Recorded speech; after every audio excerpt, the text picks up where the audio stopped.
aí galera, beleza? Mais um vídeo do especial do NBB 2023-2024 começando aqui no Duas Saídas e agora vamos falar de uma reestreia no NBB. Vamos falar do Botafogo Glorioso, a Estrela Solitária, Fogão, chame como você preferir. Antes da gente começar esse vídeo, não esquece de se inscrever no Duas Saídas, porque tem vídeo sobre as 19 equipes do NBB aqui nesse especial. Dá o like também nessa análise e não esquece de comentar aqui embaixo o que você acha que o Botafogo vai conseguir aprontar nessa temporada.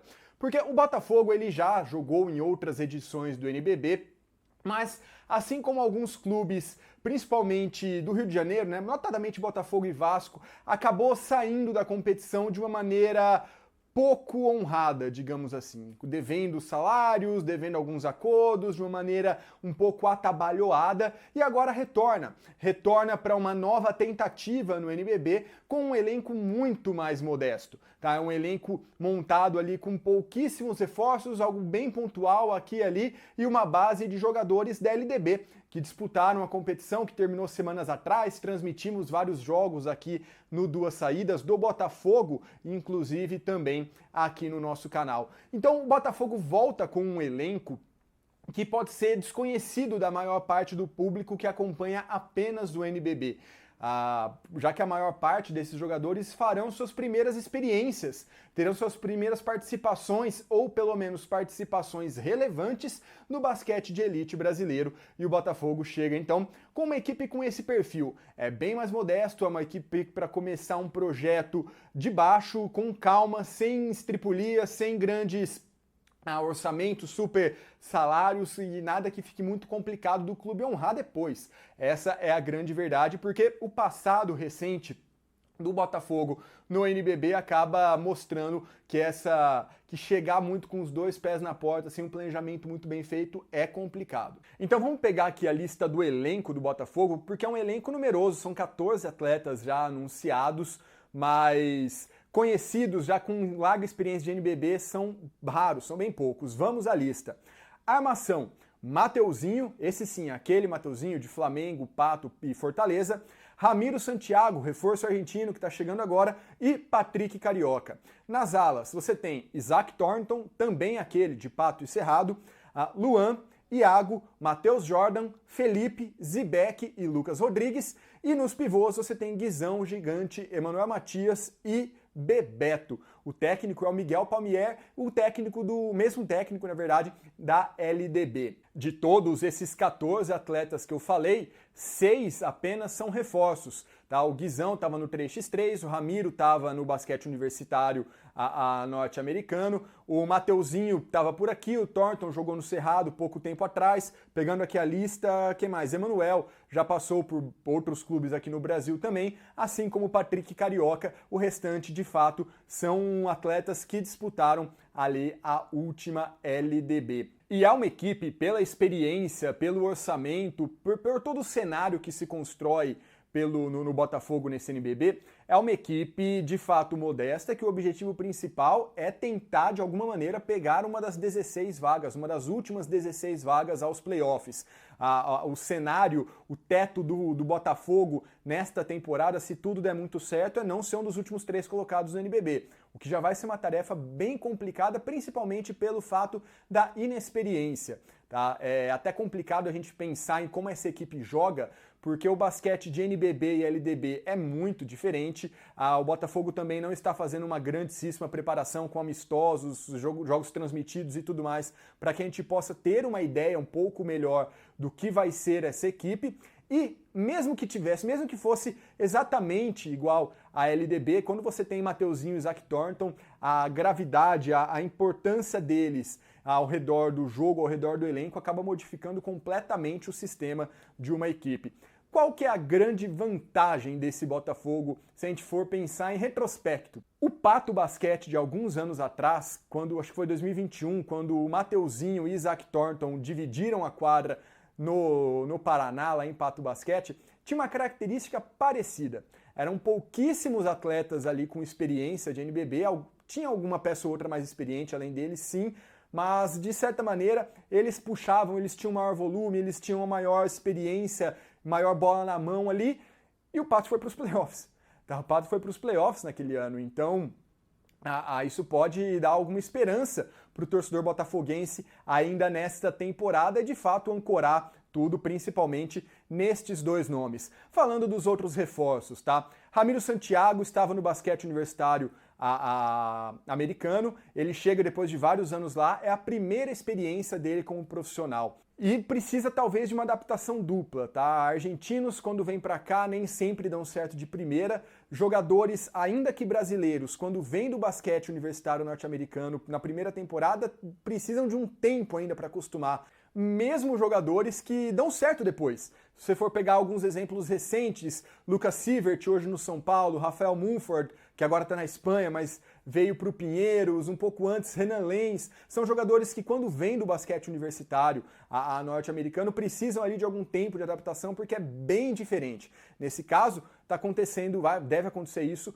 com o Ramiro Santiago. De qualquer maneira, um jogador ali mais cadenciador, mais da escola argentina, não é tão explosivo, por exemplo, tão ofensivo, tão agressivo quanto é o Mateuzinho. Para fechar a armação, Patrick Carioca é um cara curioso, porque Patrick Carioca ele nunca conseguiu se firmar direito na elite. Ele passou por vários times, os seus melhores momentos, no final das contas, além, claro, daquele Bauru estrelado que tinha, para onde você olhava, tinha jogador ali para ficar no hall da fama do basquete do NBB, ele também passou melhor quando jogou por equipes de menor expressão, mas ainda assim, na elite, ele teve, no NBB, melhor dizendo, ele teve dificuldade de se firmar, ele nunca conseguiu ter aquele potencial, explodir da maneira que se esperava. Em compensação, em Liga Ouro e CBB, o cara destrói. Então meio que faltou um campeonato intermediário ali para ele, que ele não sobrasse tanto quanto nas divisões de acesso, e antes do NBB, que ele de fato até hoje teve muita irregularidade. Vamos ver se nesse Botafogo, talvez com um time mais inexperiente, né, e ele sendo um dos mais velhos, ele consiga ter esse tempo de quadra, ter esse desenvolvimento, esse tempo de maturação, até considerando que ele divide essa função, essa experiência com outros caras que têm um passado recente melhor no NBB, que é o Mateuzinho e o Isaac Thornton. E, inclusive, já falando do Isaac Thornton passando para as alas, ele é um jogador de muita qualidade. No Brasil, ele passou por equipes um pouco complicadas, né? Equipes não tão boas, equipes um pouco mais que brigavam na parte de baixo da tabela, em situações um pouco mais desorganizadas, principalmente depois no Cerrado. Mas ele é um cara muito bom, chama a responsabilidade do time, arremessa de todos os pontos da quadra, tem tudo para ser um dos principais nomes desse Botafogo e, por consequência, até pela importância que ele tem em comparação ao resto do time, um dos principais estrangeiros do NBB, se duvidar. É este o nível do Isaac Thornton, um cara que sempre vai deixar ali seus 14, 15 pontos por jogo, então é uma peça confiável, é uma peça regular que vai ser muito importante nesse time do Botafogo, com certeza. Além disso, são muitos atletas ali na ala, eu vou destacar principalmente Luan, Lucas e Jordan. São três caras que se destacaram bastante na pontuação e na organização do jogo pelo Botafogo. O Luan com um toque ali até um pouco diferenciado em alguns momentos. A página no Twitter Brasil Prospect Analysis fez uma análise, uma thread específica sobre o Luan dias atrás, recomendo vocês darem uma olhadinha lá também. É de fato um dos principais expoentes dessa base, pelo menos na LDB. Claro, quando acontece essa transição, muitas vezes quem se destacava não consegue ter o mesmo impacto e às vezes alguém que tinha números mais tímidos, uma atuação mais escondida, acaba aflorando no profissional. Acontece, mas o NBB não começou ainda, então a gente trabalha com o que a gente tem. Entre os pivôs, a situação também ali mais uma vez semelhante, destaque em termos de experiência para o Emanuel, já ali de alguma rodagem um pouquinho maior no NBB, deve utilizar essa experiência, galgar alguns minutos a mais do que seus companheiros, pelo menos no início da competição. Depois, quando o campeonato se desenrola, a situação muda. Não há muito o que dizer desse Botafogo, apenas torcer para que, a curto prazo, esses jovens se desenvolvam, independente da classificação agora em 2023-24, tá? São muitos jovens que estão tendo sua primeira chance no NBB, isso de uma maneira ou de outra é muito legal, indiscutivelmente é muito bom, e que eles consigam sim tirar proveito disso e quem sabe despontar aí alguns, eventualmente até grande talento para as próximas temporadas, mesmo que a nível nacional, seria muito legal que isso acontecesse.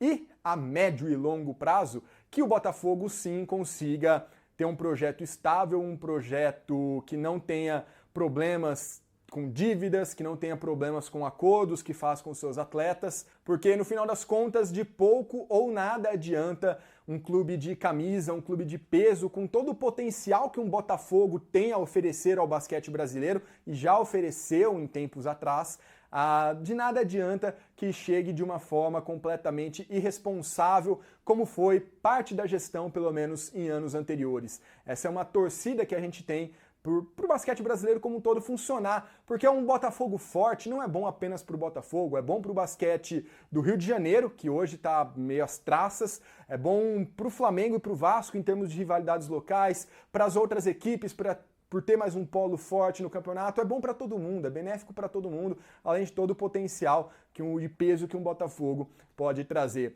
Apenas um esclarecimento que eu já vi por aí nas redes sociais: Botafogo de basquete não tem nada a ver com o John Textor. A SAF é literalmente Sociedade Anônima de Futebol, então o americano lá não tem nada a ver com o Botafogo agora com o basquete, tá? Só para deixar isso bem claro, não preciso tecer maiores explicações sobre isso. O elenco do Botafogo, em tese, ainda tem possibilidades de reforços, ainda está em aberto, principalmente de estrangeiros. Quem sabe pode chegar algum ao longo da temporada? Não sei, vai depender das condições do time, do pique, de como os ânimos, os jogos primeiros vão se desenrolar também. Beleza, galera? Era isso que eu tinha para dizer. A situação do Botafogo nessa competição é, de fato, para ficar na parte de baixo da tabela, é brigar por uma das últimas vagas do playoff, se tudo der certo, mas os projetos precisam começar de algum lugar. Vejam aí, por exemplo, vou voltar no Pato Basquete, que já contou com Mateuzinho e Thornton.